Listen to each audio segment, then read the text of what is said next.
Great wild places are becoming harder and harder to find. When you find two parks that are the epitome of wilderness, you have a treasure. Then, when you have the chance to see giant wild cattle, elephants, deer, leopards, and a myriad of beautiful birds, you have a wildlife paradise that can only be found in southern India at Nagarhole and Bandipur National Parks, the southern paradise of India.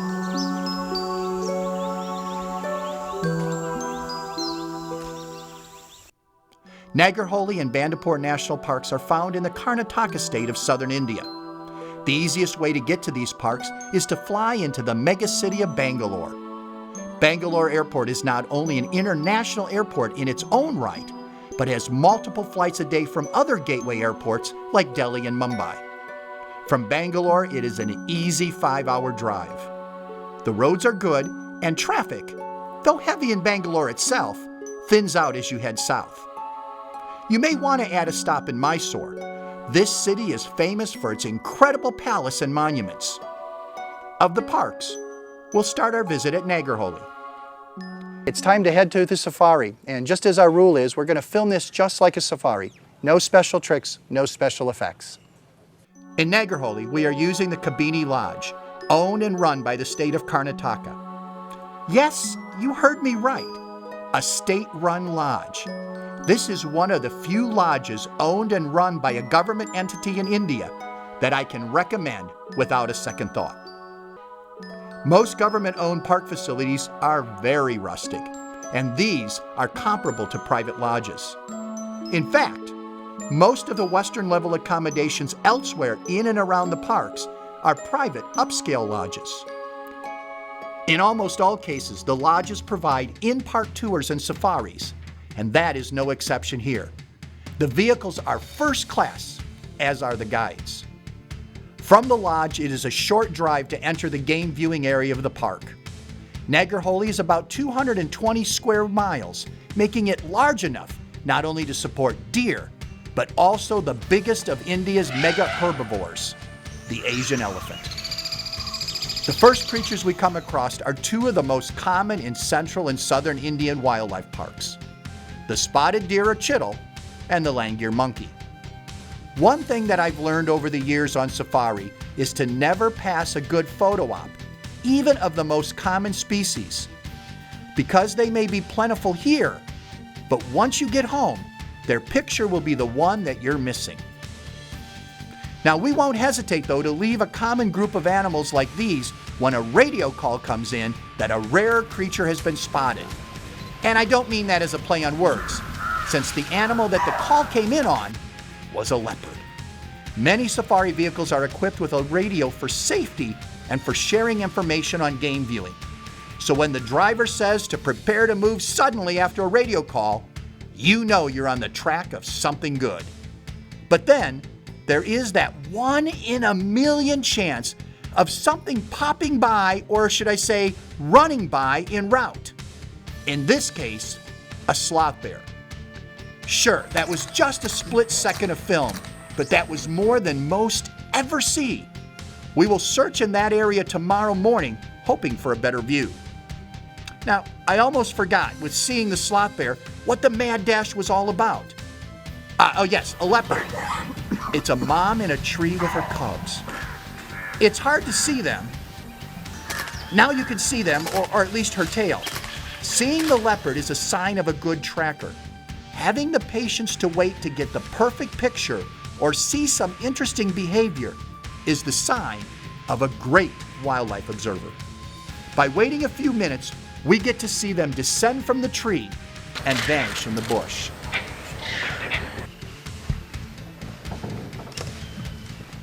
The lifeblood of the park is the Kabini River. It provides a year-round water supply that the leopards, sloth bears, and chital need. It also keeps the park green, allowing enormous numbers of large animals to thrive. It is one of those big animals, the largest member of the bovine or cow family, that wanders our way. The gar, weighing in at a whopping 1.5 tons, with a height of up to 6 feet at the shoulders, is one of the forest giants. Often mistakenly called the Indian bison, though they are not, related to true bisons of the North America variety, which those are often mistakenly called buffalo, which the real buffalo actually can be found in India, but more to the north. Well, we'll cover all that later. Now, the gar. The gar is found in mixed forests of deciduous or flat-leaf trees and scrub, but can also survive in grasslands. They are found in scattered populations throughout the Indian subcontinent. But one of the best places to see them is here in the state of Karnataka. The males are deep black, while the females and young are dark brown. They all have the characteristic white stockings. These are relatively docile animals with few documented attacks on people, though I have seen aggressive behavior when young are present. Their calmness allows for some good photo opportunities when these elusive animals can be located. Gar are generally found in herds of 5 to 20 individuals, dominated by a single bull. They, like their domesticated kin, are herbivores, grazers for the most part. They have few predators. The young can be taken by leopards or dhole, but only a tiger can take an adult. Even then, there are several reported cases of tigers being driven off or even killed in the encounter. The adults are highly protective of the young and will surround it when predators are detected. Gar are closely related to domestic cattle and can interbreed with them to form a reproductive hybrid. These hybrid, the mithon, is the state animal of Arunachal Pradesh, where it is the symbol of wealth. A gar can live up to 30 years in the wild. Populations outside India are endangered. India, with the largest wild population, has about 20,000 individuals, but that number is declining. Without adequate protection, these giants of the cow family may disappear due to habitat loss, disease from cattle, and poaching. Giant creatures aren't the only animals you could encounter in Nagarhole. One of the great finds in the park is the small but powerful mongoose. These mini carnivores are a thing of legend in India. Rudyard Kipling told the story of a people-friendly mongoose, Rikki Tikki Tavi, that saved the human family he lived with by killing a deadly cobra. Though mongoose do not protect humans as a rule, they do eat snakes, including poisonous ones. They also eat other reptiles and small mammals. They tend to live underground in pairs where they will cooperatively hunt. They are very bold and often live near human settlements. There are several species of mongoose found in India, but all are small dynamos ranging from 1 foot to 1.5 feet long and 1.5 to 8 pounds in weight. Falling somewhere between a mongoose and a gar in size is the wild boar, who, like the gar, is a close relative to one of our domesticated animals, the pig. The wild boar can weigh over 200 pounds and reach nearly 6 feet long. They are one of the more commonly seen animals, being found in most wildlife parks except in the high mountains and the dry desert. They often travel in large family groups, which, here is your special trivia for the day, is called a sounder. It wasn't long after leaving the wild boar that we see the first signs of one of the main reasons we visited Nagarhole National Park: wild Asian elephants. The smashed bamboo could only have been done by the largest animal in India. Second in size only to its African cousin, the Asian elephant can weigh in at over 3.5 tons with a shoulder height of an astonishing 10 feet, or, put it in people terms, 2 men standing on each other's shoulders. These mammoth-sized beasts are close by and luckily in the open for easy observation. Nagarhole is one of the best places to see wild elephants. In fact, they are the prize animal for most safari goers. Unfortunately, there are fewer Asian elephants in the wild than in captivity. Only about 25,000 wild Asian elephants exist, mostly in the extreme south and west of India. Elephants are a flagship species. That means they become the face for conservation in a given area. If you save enough land for elephants, you save enough for all other species as well. When an ecosystem is healthy, the number of animals should be stable. That is not necessarily the case with elephants. Combine their slow gestation period, 22 months long. Think of mom carrying a baby for that long, especially when they weigh 200 pounds at birth. With the fact that it takes 2 more years to wean the youngster, and you have a slow reproductive animal. Uncontrolled poaching makes that slow reproduction even more alarming. Poaching is still a big problem. While we were filming, several elephants in another Indian park were killed by poachers. What do the illegal hunters want with elephants? Their tusks, which are actually only a modified upper incisor tooth. Only males have tusks in Asian elephants, while both males and females have them in Africa. Weirdly, the only other ivory teeth in the world are from a totally unrelated animal living in the Arctic, the walrus.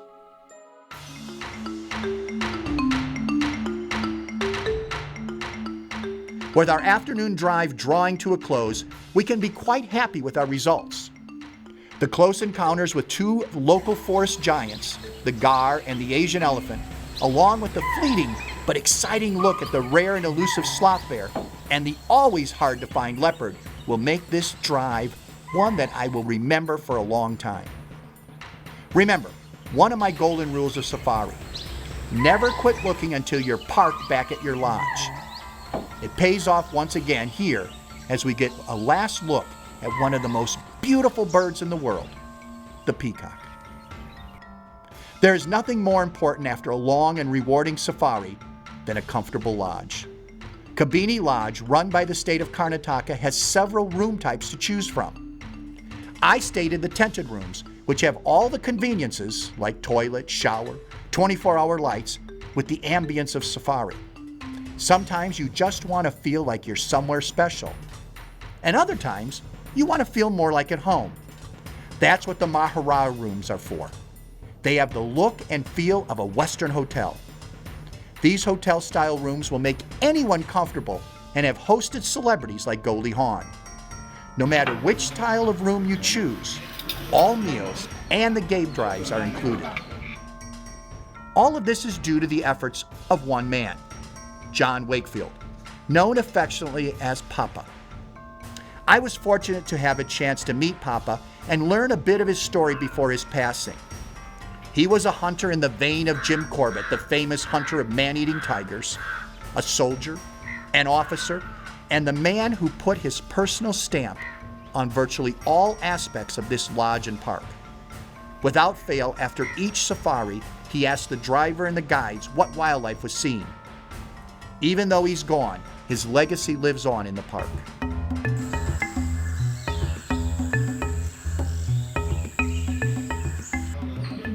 After a good night's sleep, we wanted to get our hands on the pulse of the park and find the 2 big game animals we had fleeting glances of the afternoon before, the elusive sloth bear and the hard-to-see leopard. It didn't take long before we were rewarded with a sloth bear's pug or paw print. We weren't just lucky to find the pug, though that plays a part in it, because we returned to the area where we had seen the bear running the day before. Sloth bears are more active at night, so wild sightings are rare. Couple that with the fact that they had been hunted, primarily to get cubs to train to dance in the streets for tourists, and you have an animal that doesn't want to be seen. We had this one chance to get the bear on camera again. We needed the luck portion to kick in if we would have any chance at all. This wasn't going to be easy. In all our previous drives, in all other parks, we had one bear sighting. Then, just as we were beginning to lose hope, a pair of bears appear at the forest edge.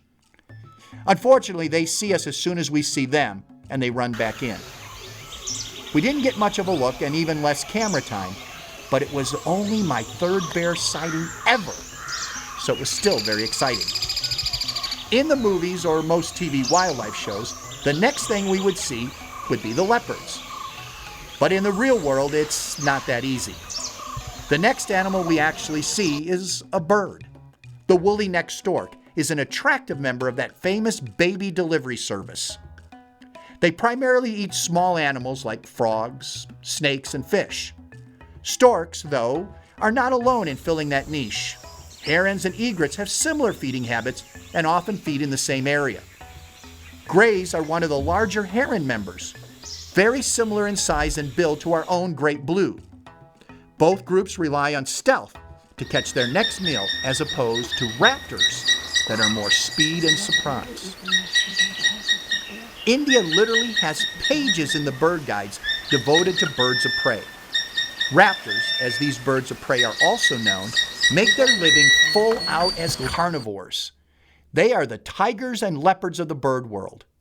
Each has a particular prey that they specialize in, from snakes to small mammals to fish or even other birds. Some are even large enough to take a young deer or antelope. Birders will find more than enough species to add to their life list, with over 200 species identified in the park so far.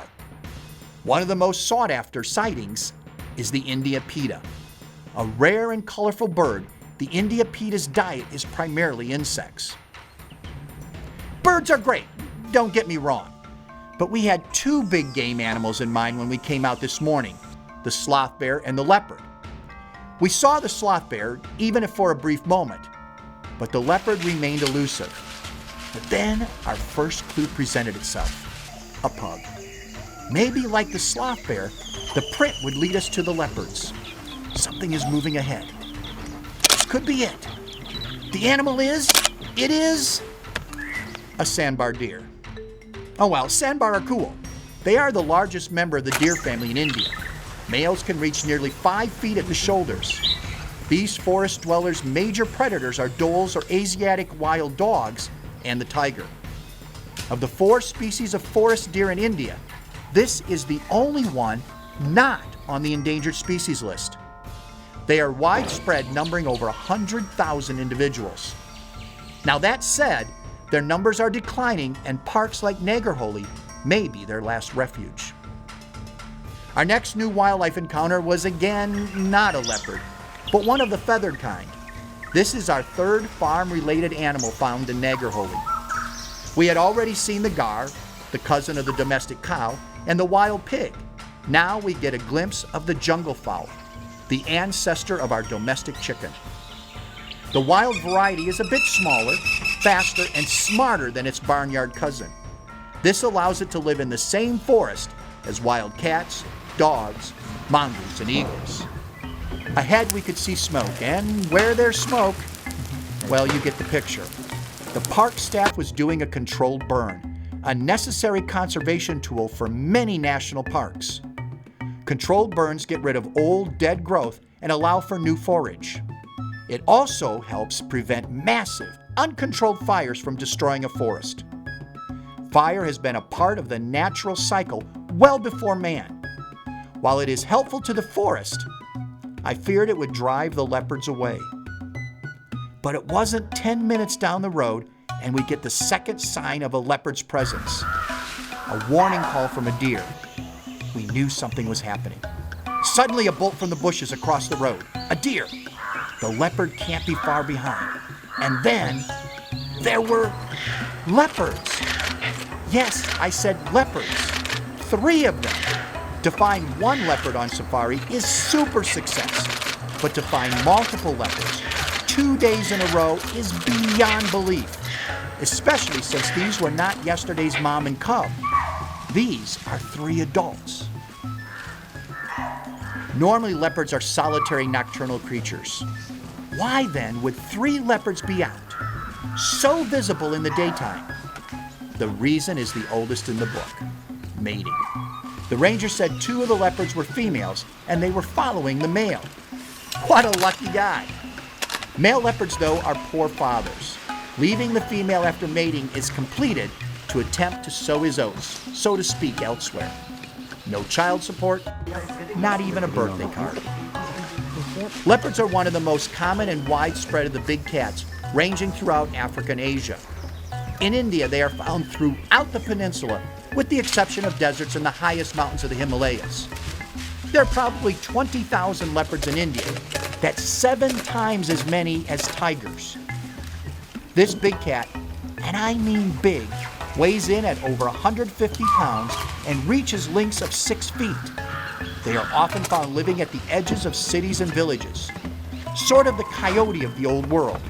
But that brings them into conflict with man, making them more dangerous than tigers. Their primary prey is deer and wild pig, as well as smaller critters like rodents and reptiles. They even take dogs and cattle when necessary. They coexist with a much bigger tiger by carrying their kill up a tree and living at the edge of the tiger's territory. The leopards added a special level of excitement on this safari, but you should never forget the experience of just being on safari. One of the things that people forget to do is to just stop and listen to all the sounds of the jungle, the birds, the monkeys. It's just remarkable. Not every safari has to find a leopard or a sloth bear to make it successful. Cherish the small wonders, the birds, deer, even the insects. They are all part of the fabric that make up the Indian jungle. The one thing I've learned about travel and safari is don't take it too serious. Sure, you want to see as much wildlife as possible, but you need to relax and have some fun.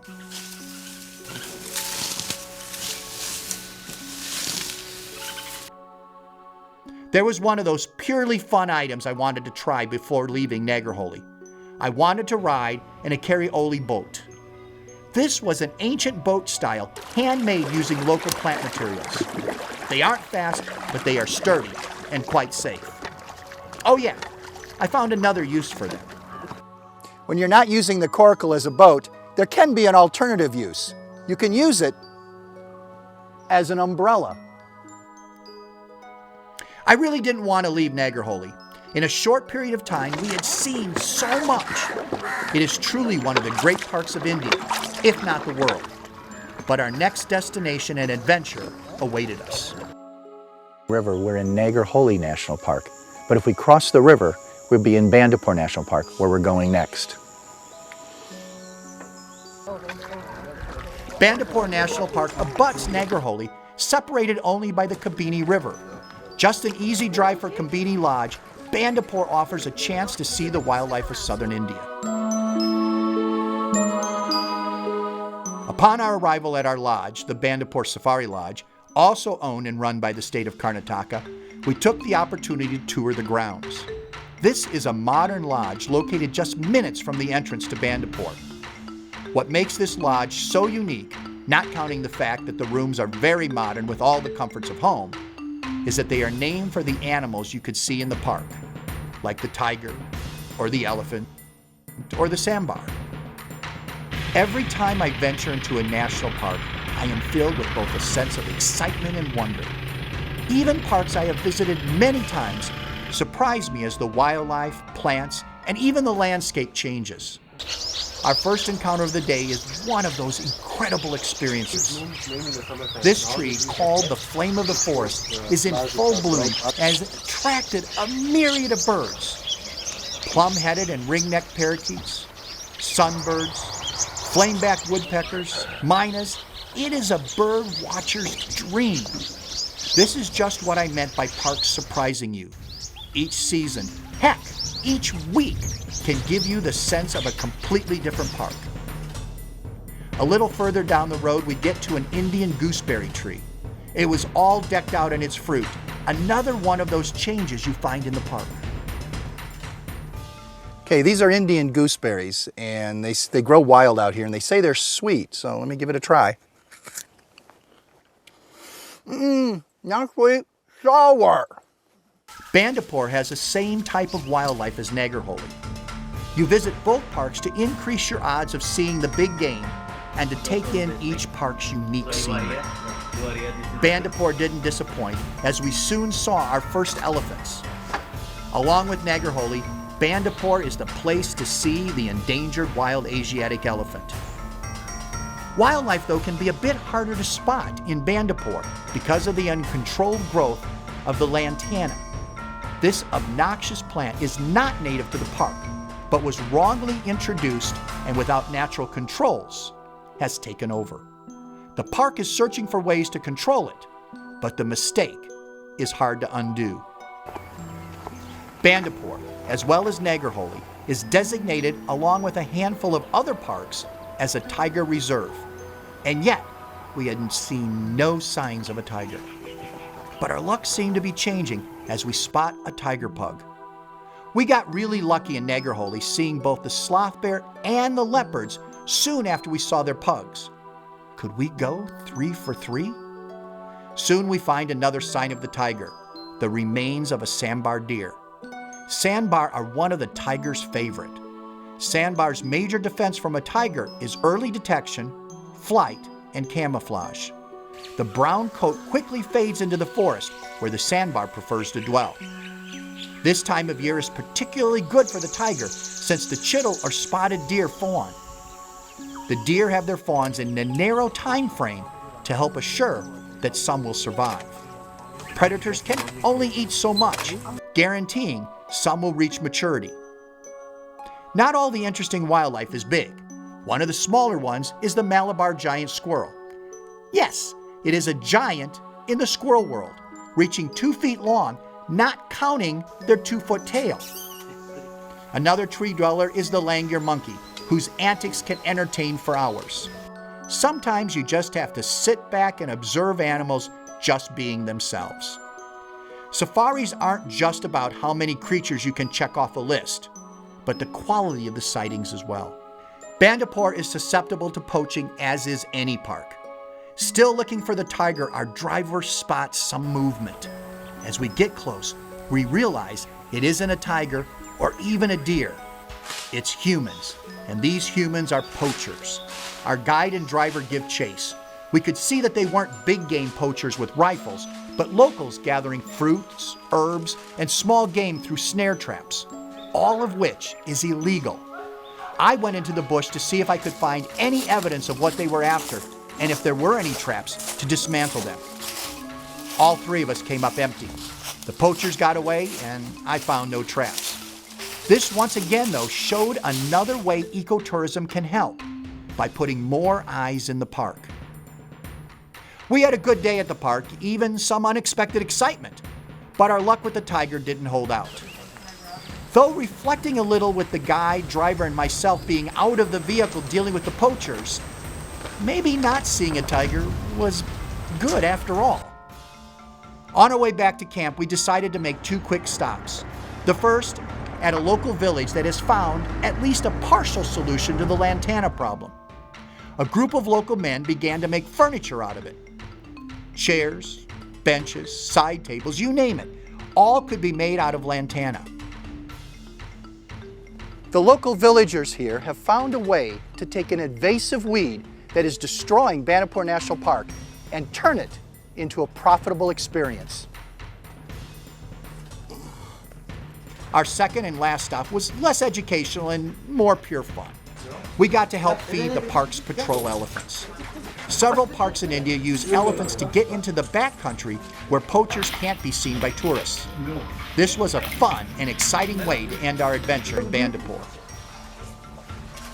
This week we found wild Asian elephants in the bamboo forest and had an opportunity to feed their domesticated relatives. We saw how the introduction of non-native lantana has disrupted one park and how local villagers attempt to cash in on the uncontrolled growth. Finally, we watched 3 leopards play, a once-in-a-lifetime moment that still leaves us breathless.